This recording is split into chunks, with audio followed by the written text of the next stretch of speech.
My name is Michelle Old.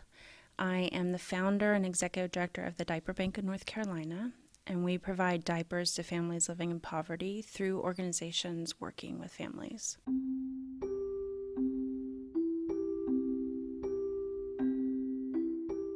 We were foster parents. He's 4 now, and we have adopted him since.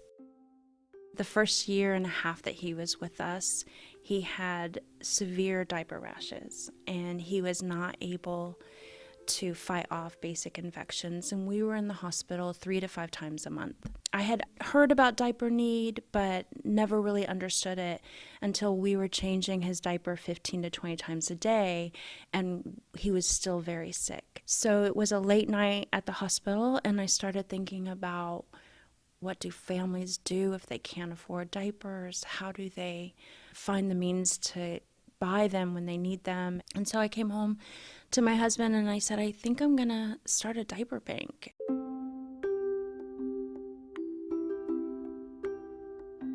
I think the most important thing that people need to realize is that the majority of families accessing our diapers are working families. There's no assistance for diapers. WIC and food stamps do not cover them. 1 in 3 families experience diaper need in our community.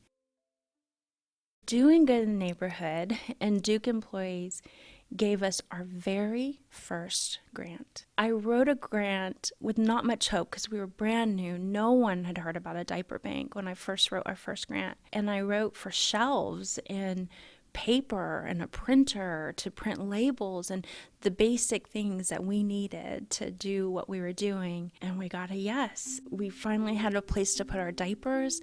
We had wrapping supplies that lasted over a year, and it just made our work so much easier and better.